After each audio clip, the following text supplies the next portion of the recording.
Good morning बच्चों। आज हम प्रश्नावली 12.3 का 9वां प्रश्न करेंगे। देखिए 9वां प्रश्न है, आकृति में ए बी और सी डी केंद्र ओ वाले एक वृत्त के परस्पर लंब व्यास है तथा ओ डी छोटे वृत्त का व्यास है। यदि ओ ए बराबर 7 सेंटीमीटर है तो छायांकित भाग का क्षेत्रफल ज्ञात कीजिए। पाई का मान दे रखा है, 22/7 हमने यूज करना है।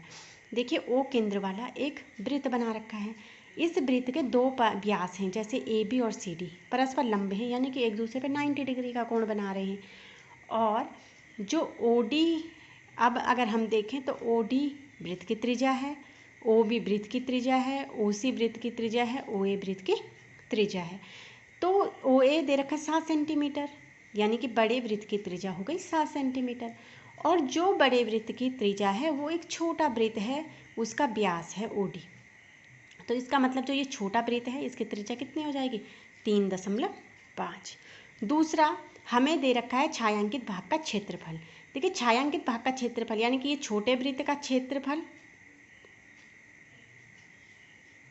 और ये वाला जो क्षेत्रफल है ये हमें निकालना है। तो ये हम कैसे निकालेंगे? जो बड़ा वृत्त है इसके क्षेत्रफल में से, यानी कि जो ये छोटा वृत्त का क्षेत्रफल है और बड़े ये जो हैं इनका क्षेत्रफल निकालना है। तो छोटे वृत्त का तो हम आसानी से निकाल सकते हैं, पर ये दो क्षेत्रफल निकालने के लिए हमें क्या करना पड़ेगा? जो ये आधा वृत्त है जिसे हम अर्धवृत्त बोलते हैं, इस अर्धवृत्त के क्षेत्रफल में से, इस अर्धवृत्त के क्षेत्रफल की मदद से, मैं इसे नहीं मदद से समझी, कैसे मदद से? ये देखिए ये अर्धवृत्त है और इस अर्धवृत्त में दो तो ये छायांकित भाग है और एक ये त्रिभुजाकार भाग है।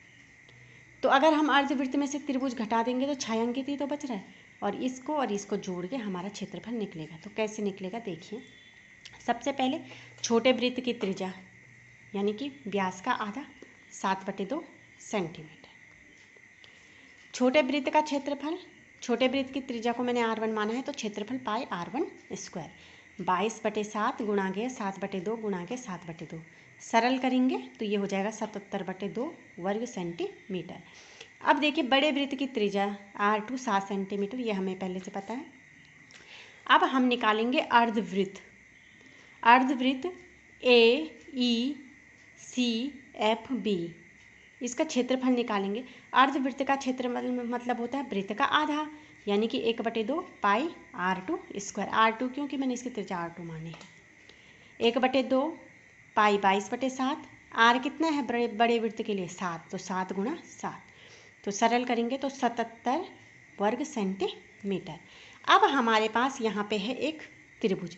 अब अगर हम इस त्रिभुज में देखें तो इस त्रिभुज का आधार अगर हम इसको मानते हैं तो आधार कितना हो गया? 7 और 7 14। और लंब कितना हो गया?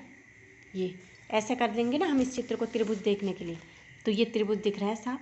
इस त्रिभुज का आधार हो गया 7 और 7 14 सेंटीमीटर, और ये हो गया लंब OC, ये हो गया 7 सेंटीमीटर।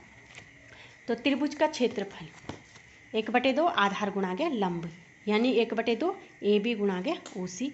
1/2 AB है 14 और OC है 7, तो इसको सरल करेंगे तो 49 वर्ग सेंटीमीटर।